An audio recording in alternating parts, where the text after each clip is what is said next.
ಮಂಗಳಕ್ಕ, ಈಗ ನಮ್ಮಲ್ಲಿ ಈ ಗೇರು ಹಣ್ಣಿಂದು ಹಣ್ಣು ನಾವು ತಿಂದು ಉಪಯೋಗಿಸ್ತೇವೆ. ಹಣ್ಣಿನ ಕೆಲವು ಈಗ ಜ್ಯೂಸ್ ಎಲ್ಲ ಮಾಡ್ತಾರೆ, ಜ್ಯೂಸ್ ಮಾಡಿ ಈಗ ಉಪಯೋಗ ಮಾಡ್ತಾರೆ. ಆದರೆ ಈ ಹಣ್ಣಾಗೋದಕ್ಕಿಂತ ಮೊದಲು ಅದರ ಕಾಯಿ ಆಗಿದ್ದಾಗಲೇ, ಆ ಕಾಯಿ ಹಸಿರು ಬಣ್ಣ ಇದ್ದಾಗಲೇ ಅದರದ್ದು ಚಟ್ನಿ ಎಲ್ಲ ಮಾಡುವಂಥದ್ದು ನಿಮ್ಮಲ್ಲೆಲ್ಲ ರೂಢಿ ಇದೆಯಂತೆ. ಅದು ಹೇಗೆ, ಯಾವ ರೀತಿ ಮಾಡ್ತಾರೆ ಅಂತ? ನೀವು ಗೇರು ಹಸಿರು ಕಾಯಿ ತಂದು ಅದರ ನಾವು ಸ್ವಲ್ಪ ಎಣ್ಣೆ ಪೂರ್ತಿ ಸವರಿ ಮತ್ತೆ ಗ್ಯಾಸಲ್ಲಿಟ್ಟರು ಒಳ್ಳೆ ಅದ್ರ ಸಿಪ್ಪೆ ತೆಗಿಲಿಕ್ಕೆ ಆಗ್ತದೆ. ಹಾಗೆ ಇಟ್ಟರು ಆಗ್ಬೋದು. ಆದರೆ ಗ್ಯಾಸಲ್ಲಿ ಒಂದು 10 ನಿಮಿಷ ಅದು ಬೇಯಿಸ್ಬೇಕು. ಒಳ್ಳೆ ಅದು ಕಪ್ಪಾಗುವಲ್ಲಿ ತನಕ, ಒಳಗೆ ತನಕ ಅದು ಬೇಯಬೇಕು. ಮತ್ತು ಅದು ಬೆಂದ ಮೇಲೆ ಅದರ ಸ್ವಲ್ಪ ತಂಡ ಆದಮೇಲೆ ಸ್ವಲ್ಪ ನೀರು ಲೋಟದಲ್ಲಿ ನೀರು ಇಟ್ಕೊಂಡು ಆ ನೀರಲ್ಲಿ ಆ ಸಿಪ್ಪೆ ತೆಗೆದು, ಕಪ್ಪು ಸಿಪ್ಪೆ ತೆಗೆದು ಹಾಕೋದು. ಮತ್ತೆ ಪೂರ್ತಿ ಬಿಳಿ ಹಾಗೆ ಆಗ್ತದೆ ಅದು ಕಪ್ಪು ಸಿಪ್ಪೆ ತೆಗೆದ್ರೆ. ಮತ್ತೆ ಆ ಬಿಳಿ ಒಂದು 5 ಇದ್ರೆ ನಾನು ಹೆಚ್ಚು ಬಿಂಬುಲಿ ಹಾಕಿ ಮಾಡೋದು. ಮತ್ತೆ ಬಿಂಬುಲಿ ಮತ್ತೆ ಇಲ್ಲಿ ಗಾಂಧಾರಿ ಮೆಣಸು ಹೇಳ್ತೇವಲ್ಲ, ಬಿಂಬುಲಿ, ಗಾಂಧಾರಿ ಮೆಣಸು ಮತ್ತೆ ಉಪ್ಪು, ಅದು ಮತ್ತೆ ಈ ಹಸಿರು ಗೇರು ಹಣ್ಣಿನ ಹಸಿರು ಕಾಯಿ ಅದು ಹಾಕಿ ಫಸ್ಟಿಗೆ ಮಿಕ್ಸಿಯಲ್ಲಿ ಮಿಕ್ಸ್ ಮಾಡಿದ್ಮೇಲೆ, ಸಣ್ಣ ಆದಮೇಲೆ ಮತ್ತೆ ತೆಂಗಿನಕಾಯಿ, ಒಂದು ಅರ್ಧ ತೆಂಗಿನಕಾಯಿಗೆ 5 ಬಂಡಿ ಬೇಕಾಗ್ತದೆ, 5 ಗೇರು ಹಣ್ಣಿನ ಕಾಯಿ ಬೇಕಾಗ್ತದೆ. ಹಾಗೆ ಇದು ಮತ್ತೆ ಅದು ಸಣ್ಣ ಆದಮೇಲೆ ಮತ್ತೆ ಬೇರೆ ನೀರು ಹಾಕ್ಲಿಕ್ಕಿಲ್ಲ. ಅರ್ಧ ಕಡಿ ಕಾಯಿನ ತೆಂಗಿನಕಾಯಿಯ ಅದಕ್ಕೆ ಹಾಕಿ ಅದು ಸರಿ ತರ್ತರಿ ಹೇಳ್ತೇವೆ ನಾವು, ಆ ತರ್ತರಿ ರುಬ್ಬಾದ್ಮೇಲೆ ಒಂದು ಇಂಗಿನ ಒಗ್ಗರಣೆ ಕೊಡಬೇಕು. ಕರಿಬೇವು ಸೊಪ್ಪು, ಉದ್ದಿನಬೇಳೆ, ಸಾಸಿವೆ, ಇಂಗು ಹಾಕಿ ತೆಂಗಿನ ಎಣ್ಣೆಯಲ್ಲಿ ಒಗ್ಗರಣೆ ಕೊಡೋದು. ಹಾಗೆ ನಮ್ಮದು ಗೇರ ಹಣ್ಣಲ್ಲ, ಗೇರು ಹಸಿರ ಕಾಯಿನ ಚಟ್ನಿ ರೆಡಿ. ನೀವೇನು ಹೇಳ್ತೀರಿ ಅದಕ್ಕೆ ನಿಮ್ಮ ಊರಲ್ಲಿ? ಗೇರು ಬಂಡಿ ಹೇಳ್ತೇವೆ, ಗೇರು ಬಂಡಿನ ಚಟ್ನಿ. ಸರಿ ಸರಿ. ಇದು ನಾವು ಬೀಂಬುಳಿ ಬದಲು ಹುಣಸೆ ಹಣ್ಣು ಹುಳಿ ಹಾಕಿ, ಹುಣಸೆ ಹಣ್ಣು ಹುಳಿ ಹಾಕಿದ್ರೆ ರುಚಿ ಸ್ವಲ್ಪ ಬರ್ತದೆ. ಆದ್ರೆ ಅದು ಇನ್ನಷ್ಟು ಸಮರಸ ಆಗಿ ಬರ್ಲಿಕ್ಕೆ ಸ್ವಲ್ಪ ಕಷ್ಟ. ಇದಾದ್ರೆ ಅಲ್ಲೇ ಮಿಕ್ಸ್ ಆಗ್ತದೆ. ಹುಣಸೆ ಹಣ್ಣು ಹಾಕಿದ್ರೆ ಸ್ವಲ್ಪ ನೀರು ಹಾಕ್ಬೇಕಾಗ್ತದೆ. ಬಿಂಬುಲಿ ಹಾಕಿದ್ರೆ ಅದ್ರ ನೀರೇ ಬಿಡ್ತದೆ, ಅದೇ ಸಾಕಾಗ್ತದೆ. ನಮ್ಮಲ್ಲಿ ಒಂದು ಇದಿದೆ, ಈ ಉರುಟು ಬದನೆ ಇದೆಯಲ್ಲ, ನಮ್ಮ ಗುಳ್ಳ ಬದನೆಯನ್ನು ಕೆಂಡದಲ್ಲಿ ಸುಟ್ಟು ಒಂದು ಗೊಜ್ಜು ತರ ಮಾಡ್ತಾರೆ. ಅದೇ ತರ ಸುಮಾರು ಅದು ಚಟ್ನಿನೂ ಹೀಗೆ ಮಾಡುದು ನಾವು. ಬಿಂಬುಲಿ ಹಾಕಿ ಮಾಡ್ತೇವೆ. ಅದಕ್ಕೂ ಬಿಂಬುಲಿ, ಗಾಂಧಾರಿ ಮೆಣಸು ಅದು ಹಾಗೆ ಫಸ್ಟ್ ಅದೆಲ್ಲ ರುಬ್ಬಿಕೊಂಡು ಮತ್ತೆ ಲಾಸ್ಟಿಗೆ ತೆಂಗಿನಕಾಯಿ ಹಾಕಿದ್ಮೇಲೆ ಲಾಸ್ಟಿಗೆ ಬದನೆಕಾಯಿ ಹಾಕ್ತೇವೆ ನಾವು. ಇದಕ್ಕಾದ್ರೂ ಆಗಲ್ಲ. ಇದು ಬಂಡಿ ಮತ್ತೆ ಬಿಂಬುಲಿ, ಹಸಿಮೆಣಸು, ಉಪ್ಪು ಎಲ್ಲ ಫಸ್ಟ್ ಹಾಕಿ ಸಣ್ಣ ಮಾಡಿದ್ಮೇಲೆ ತೆಂಗಿನಕಾಯಿ ಹಾಕೋದು. ಅದ್ರದ್ದಾದ್ರೆ ಅದು ಪೂರ್ತಿ ಸಣ್ಣ ಆಗಬಾರ್ದು ಬದನೆಗಾದ್ರೆ. ಇದಾದ್ರೆ ಇದು ಸಣ್ಣ ಆದ್ಮೇಲೆ ತೆಂಗಿನಕಾಯಿ ಹಾಕ್ಬೇಕು. ಅಂದ್ರೆ ಇದು ಕಾಯಿ ಮಾತ್ರ ಹಸಿರೇ ಇರಬೇಕು, ಅದು ಬಣ್ಣ ಬದಲಾಗಬಾರ್ದು. ಹಣ್ಣಾದ್ರೂ ಸ್ವಲ್ಪ ಸಿಹಿ ಆಗ್ತದೆ. ಆ ಸಿಹಿ ಆದ್ರೂ ಇಷ್ಟು ಟೇಸ್ಟ್ ಆಗುದಿಲ್ಲ. ಹಾಗೆ ಹಣ್ಣು ಕಾಯಿನೇ ಇರ್ಬೇಕು. ಸರಿ, ಕಾಯಿ ಇದ್ದುಕೊಂಡೇ ಮಾಡಿದ್ರಷ್ಟೇ ಕರೆಕ್ಟ್ ರುಚಿ. 5 ಬಿಂಬುಲಿ ಬೇಕು. ಬಿಂಬುಲಿ ಹಾಕುದಿದೆ. ಹೀಗೆ ಸಿಪ್ಪೆ ತೆಗೆದು ಒಂಚೂರು ನೀರಿಟ್ಕೊಂಡು, ಇನ್ನು ಗ್ಲಾಸಲ್ಲಿ ನೀರಿಟ್ಟು ನಾವು ಬದನೆಕಾಯಿ ಸಿಪ್ಪೆ ತೆಗೆದ ಹಾಗೆ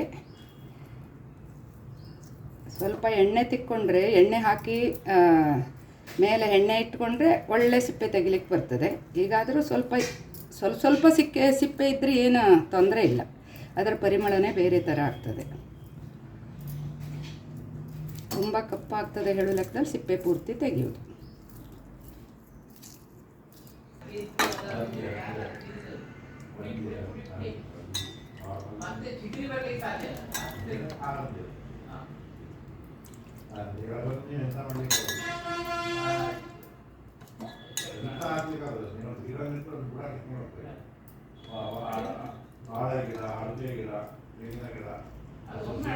ಇಷ್ಟಿದ್ರೆ ಏನು ತೊಂದರೆ ಇಲ್ಲ. ಒಂಚೂರು ಮೇಲಿನ ಕಪ್ಪ ಇದ್ದರೆ ಅದು ಒಂದು ಇಂಗಾಲದ ಸ್ಮೆಲ್ ಬರ್ತದೆ ಹೇಳೋ ಲೆಕ್ಕದಲ್ಲಿ ಇಷ್ಟು ತೆಗೆಯೋದು. ಇದಿಷ್ಟು ಇದ್ರೆ ತೊಂದರೆ ಇಲ್ಲ. ಈಗ ನಾವು ಕಾಯಿ ಒಂದು ಕರ್ಕೊಂಡು ಸಾವಯವ ಚಟ್ನಿ, ಫಸ್ಟೇ ಬಿಂಬುಲಿ, ಮತ್ತು ಒಂದು 5 ಮೆಣಸು, ಮತ್ತು 5 ಗೋವೆ ಬಂಡಿ,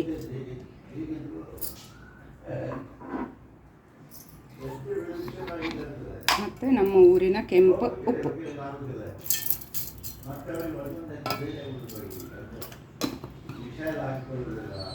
ಬೇರೆ ನೀರು ಹಾಕಬಾರ್ದು, ಈ ನೀರಲ್ಲೇ ಆಗ್ತದೆ.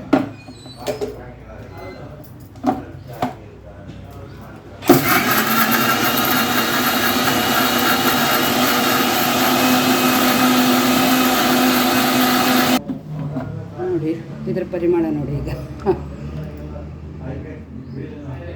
ಈಗ ನಾವು ಇದಕ್ಕೆ ತೆಂಗಿನಕಾಯಿ,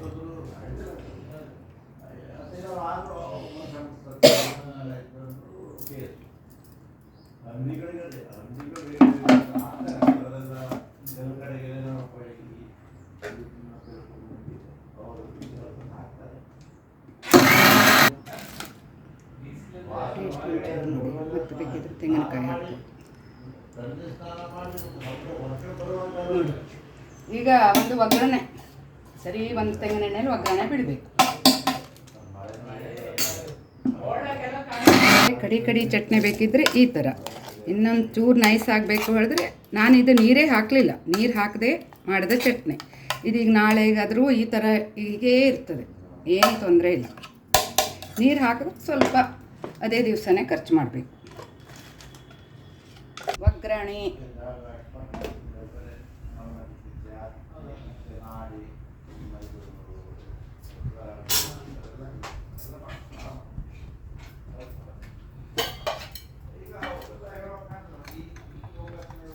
ಉದ್ದಿನಬೇಳೆ, ಸಾಸಿವೆ, ಕರಿಬೇವಿನ ಸೊಪ್ಪು,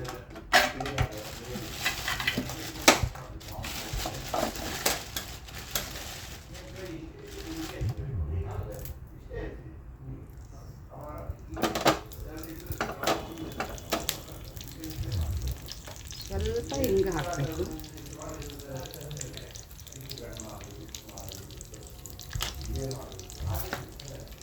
ಒಣ ಮೆಣಸು,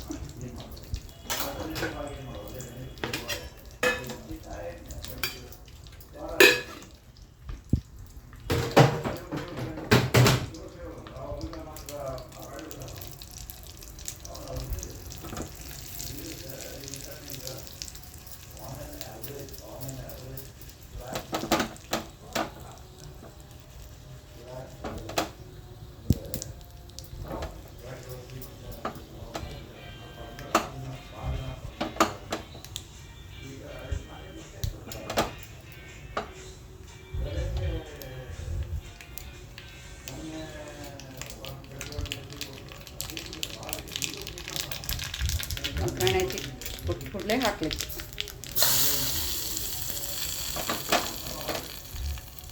ಗೋವೆ ಬಂಡಿ ಚಟ್ನಿ ರೆಡಿ, ಸಾವಯವ.